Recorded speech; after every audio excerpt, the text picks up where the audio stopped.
우리는 과학 문명이 발달한 시대 속에 살고 있습니다. 그리고 이런 시대는 예수님을 믿기가 상당히 어려운 시대입니다. 예수님이 동정녀 마리아에게서 태어나셨다. 과학적으로는 불가능한 일입니다. 그러니까 일반 사람들은 그 사실을 받아들이질 않습니다. 예수님은 하나님의 아들이라고 우리는 주장을 합니다. 그러나 이 하나님의 아들이라는 이 말 속에도 따져봐야 할 것들이 있습니다. 먼저는 하나님이란 어떤 존재인가 하는 겁니다. 그리고 아들이란 어떤 의미인가 하는 거죠. 일반적으로 무신론자가 아니고 막연하게나마 신이라는 존재가 있을 것이라고 생각하는 사람들은 그 신의 이름을 하늘님 또는 하나님 이렇게 부르기도 합니다. 그러니까 우리가 믿는 하나님이란 분이 자기들이 생각하는 하나님과 무슨 차이가 있는가 하는 거죠. 전혀 다르죠. 우리는 성경이 계시하는 하나님만을 인정합니다. 아들이란 의미도 마찬가지입니다. 우리는 예수님을 믿음으로 하나님의 자녀가 되었다고 말합니다. 하나님의 아들이 되고 하나님의 딸이 된 거죠. 막연히 신이라는 존재가 있을 것이라고 생각하는 사람들도 모든 사람은 그 신의 자녀라고 생각을 하기도 합니다. 그러나 우리가 예수님은 하나님의 아들이라고 할 때에 그 아들이란 말은 예수님과 하나님은 동일하신 분이라는 의미입니다. 예수님은 하나님의 본체이시며 그 하나님의 본체이신 분이 육신을 입고 이 땅에 오셨다. 그래서 하나님의 아들이라고 부릅니다. 세상을 창조하신 창조주이며 역사의 주관자이시며 보이는 세계와 보이지 않는 세계의 주인이시며 왕이신 분이 예수님이십니다. 죽음과 부활도 마찬가지입니다. 일반 사람들은 죽음과 부활도 믿기 힘든 사건입니다. 그래서 저번에 말씀드렸던 것처럼 예수님은 죽은 것이 아니라 기절한 것이다. 때로는 마취당한 것이다 라고 주장하는 사람들도 있고, 예수님은 실제로 죽었지만 제자들이 훔쳐가고 부활했다고 말한다 하고 주장하는 주장들도 있습니다. 그리고 오늘 본문의 사건은 또 하나의 믿기 힘든 사건이 기록되어 있습니다. 예수님께서 하늘로 승천해 가셨다는 겁니다. 하늘로 올라가서 사라지셨다는 겁니다. 이 이야기를 하면 안 믿는 사람들은 우리를 조롱합니다. 사람이 날아가는 것은 영화 속에서나 가능한 일이죠. 아이언맨이라든가 슈퍼맨이라든가 이런 사람들이 하늘로 쭉 날아다니는 거 아닙니까? 예수님이 슈퍼맨이냐, 예수님이 아이언맨이냐 하고 이제 놀리는 거죠. 위로 올라갈수록 산소는 적어지고 기온은 떨어지기 때문에 사람이 살 수 없다는 것을 과학적으로 우리는 잘 알고 있습니다. 그래서 기독교인들 중에서도 일부 기독교인들은 예수님이 하늘로 올라가신 이 사건을 상징적인 사건으로 받아들입니다. 그래서 하늘은 무엇을 의미하고 구름은 무엇을 의미하고 구름에 가리었다는 것은 무엇을 의미하는 거다 하고 상징으로 해석하려는 시도들도 있었습니다. 특별히 이단들이 그렇습니다. 이단들은 이 구름을 말씀이라고 그럽니다. 예수님이 구름에 가리웠다는 것은 말씀에 가리웠다는 의미고, 구름을 타고 다시 오신다는 의미는 예수님이 재림주는 말씀 가운데 오신다 그렇게 해석을 해요. 그리고 자기 교주가 말씀의 해석을 가지고 있으니 그 교주가 곧 재림주다 하고 이제 주장을 합니다. 그러나 본문의 예수님의 승천 사건은 실제로 일어난 사건입니다. 하늘은 우리가 보는 진짜 하늘입니다. 제자들이 한 명만 있었던 것이 아니라 여러 명의 제자들이 동시에 같이 있었고, 하늘로 올라가신 그 예수님을 계속해서 쳐다보고 있었습니다. 구름에 가리워서 예수님이 보이지 않지만 실제로 하늘을 쳐다보고 있었습니다. 그때 갑자기 흰 옷 입은 두 사람이 그들 곁에 섰는데, 천사들을 말하는 거죠.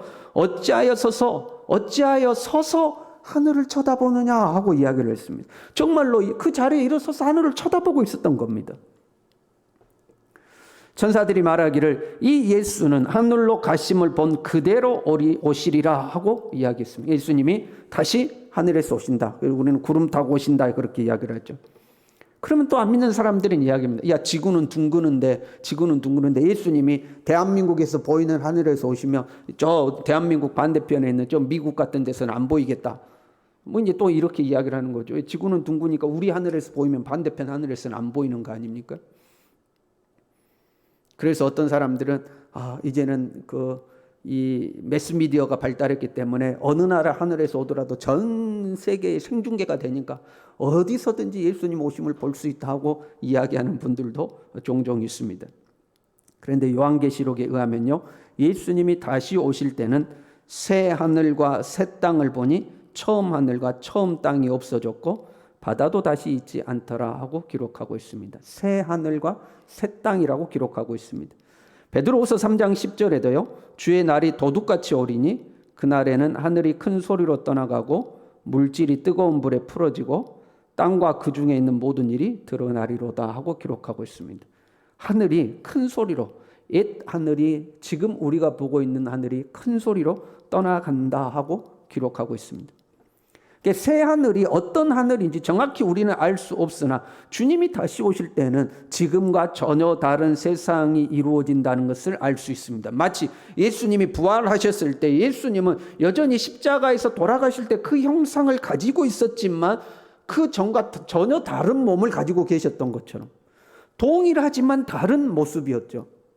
그것처럼 주님 오실 때 하늘은 새로운 하늘, 새 하늘이 된다는 것을 알 수가 있습니다. 여기서 한 가지 우리가 의문이 있어요.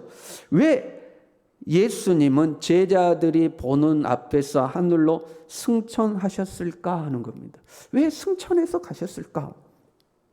부활 후 예수님은 이 땅에 40일을 계셨습니다. 3절에 사도행전 1장 3절에 이렇게 이야기해요. 그가 고난받으신 후에 또한 그들에게 확실한 많은 증거로 친히 살아계심을 나타내사 40일 동안 그들에게 보이시며 하나님 나라의 일을 말씀하시니라. 친히 확실한 증거로 내가 다시 살아났다는 증거를 보여주셨고 40일 동안 계시면서 하나님의 나라를 가르치셨습니다. 그러나 그 40일 동안 계셨던 예수님은 십자가에 매달리기 전에 제자들과 함께 밤낮 같이 동행하셨던 그 모습과는 달랐습니다. 밤낮 함께 계셨던 것이 아니라 제자들이 있는 곳에 나타나셨다가 사라지셨다가 나타나셨다가 사라지셨다가 하셨습니다.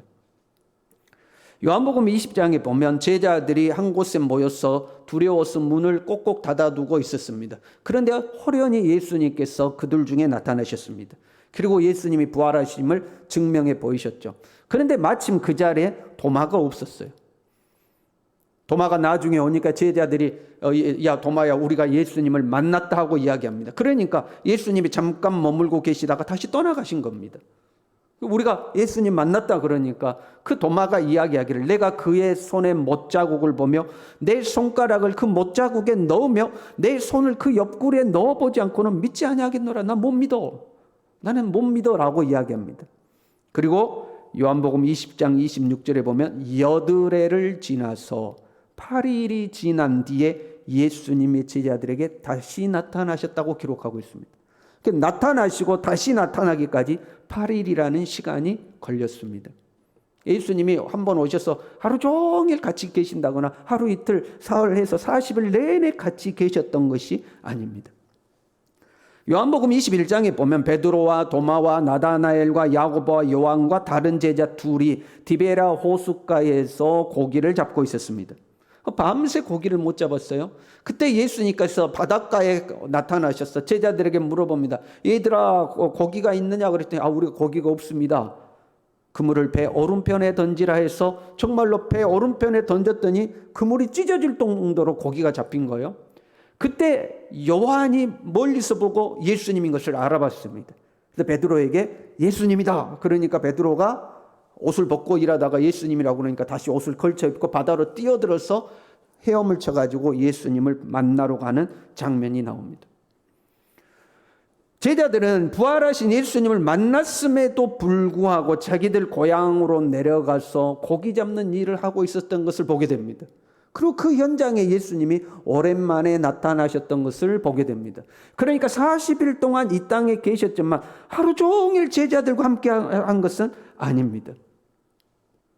부활하신 예수님은 한 곳에 머물지 아니하고 이곳저곳 다니며 많은 제자들을 만났습니다. 고린도전서 15장 5절부터 보면 이렇게 되어 있어요.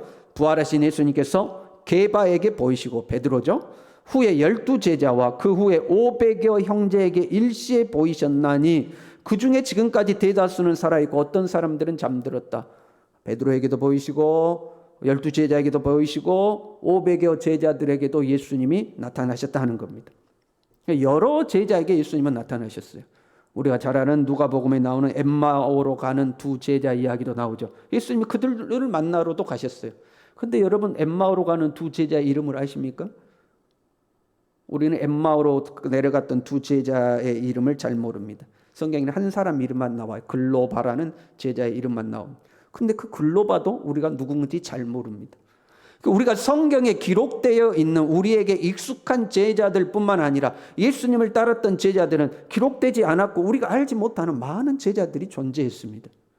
예수님은 부활하신 후에 그 흩어져 있는 각각의 제자들을 만나러 다니시면서 한 사람 한 사람에게 예수님의 부활을 증거하신 겁니다. 그렇게 40일을 보내셨어요. 그리고 이제는 예수님께서 퇴장하셔야 됩니다. 이제는 예수님께서 사라지셔야 돼요. 여러분, 어떻게 예수님이 퇴장하는 것이 가장 좋을까요?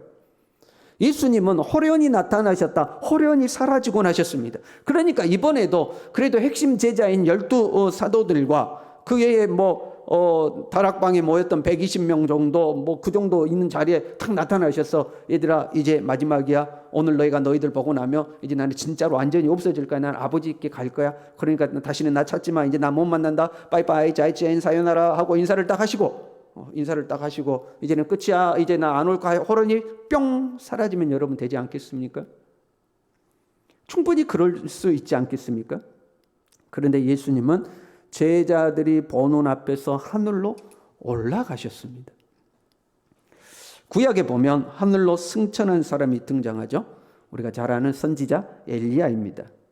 엘리야는 50명의 제자들이 보는 앞에서 불수레와 불병거가 등장을 하고요, 해오리 바람을 타고 하늘로 올라가서 사라졌습니다. 엘리야가 올라간 뒤에 엘리야의 겉옷자락만 이제 떨어져 내린 거죠. 그리고 엘리사는 그 엘리야의 겉옷을 주워들고 위대한 선지자 엘리야의 그 지위와 권위를 승계하였습니다. 그리고 엘리야의 후계자로서 남은 제자들에게 인정을 받았습니다. 엘리사가 그 강을 건너오니까 모든 제자가 엘리사 앞에 무릎을 꿇었죠.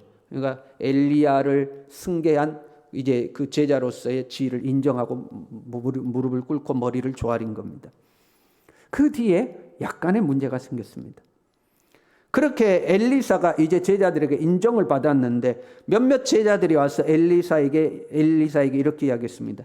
당신의 종들에게 용감한 사람 50명이 있으니 청하건대 당신의 주인을 찾게 하소서. 엘리야를 찾게 해달라 하는 겁니다. 염려하건대 여호와의 성령이 그를 들고 가다가 어느 산에나 어느 골짜기에 던지셨을까 하나이다.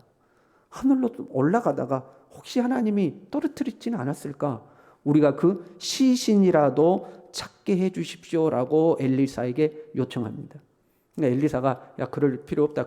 아무 헛수고다. 하지 말아라. 그래도 간청하니까 그럼 해봐라 해서 그들이 사흘 동안 온 산을 찾아 헤매다가 찾지 못하고 돌아왔다는 사건이 기록되어 있습니다.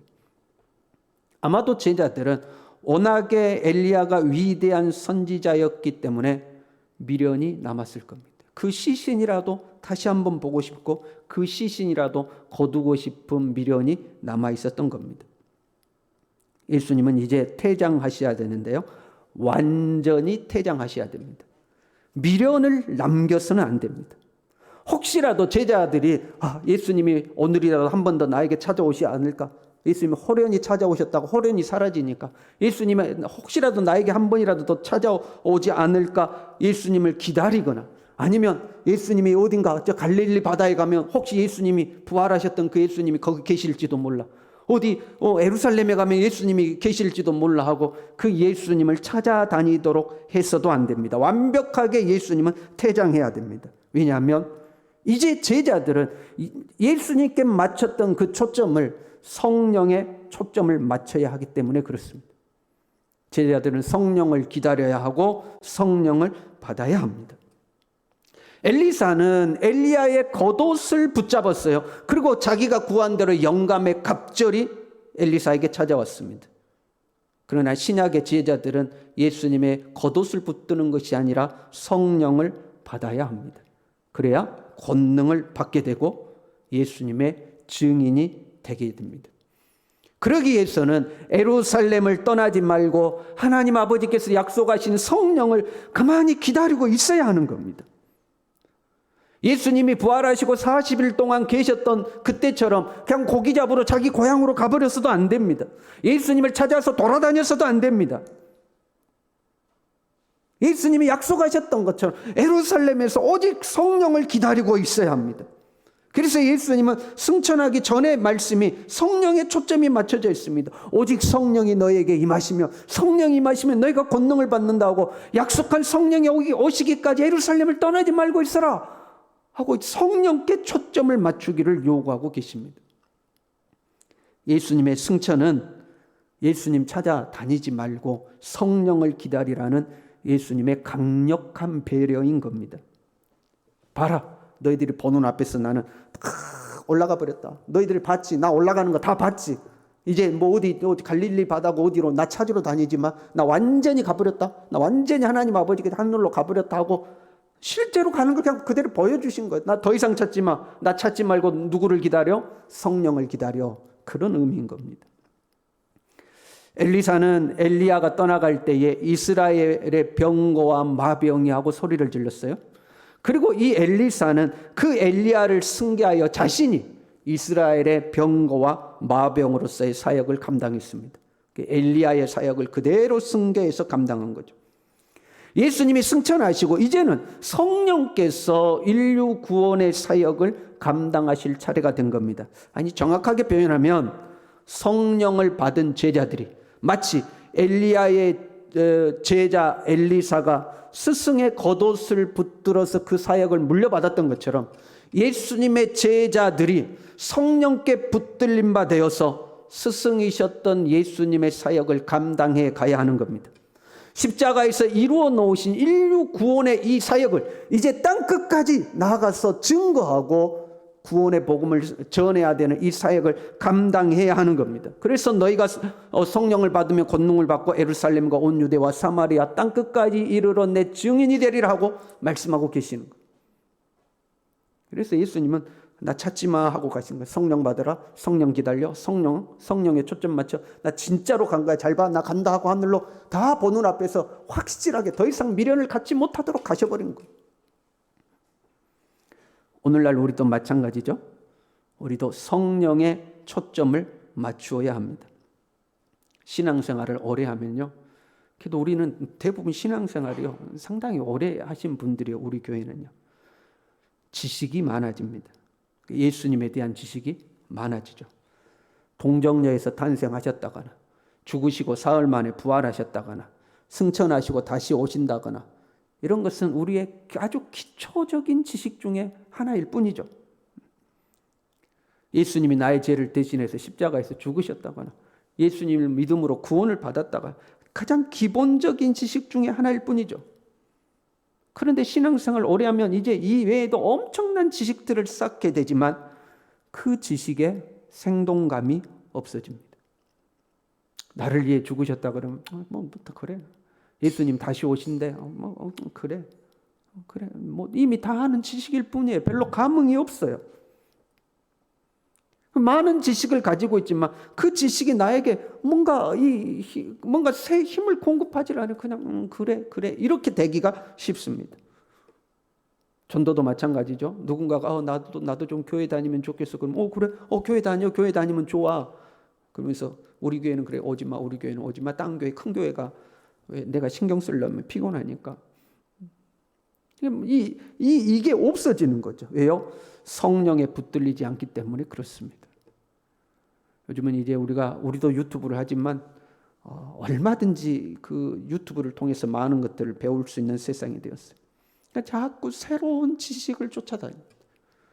성경에 대해서도 뭔가 새로운 거, 예수님에 대해서도 뭔가 새로운 거, 내가 알지 못한 거, 속된 표현으로 뭔가 쌈박한 거, 뭐 이런 걸 찾아다니기 쉬운 때입니다. 근데 여러분, 우리가 예수님을 몰라서 신앙생활이 부족한 것이 아닙니다.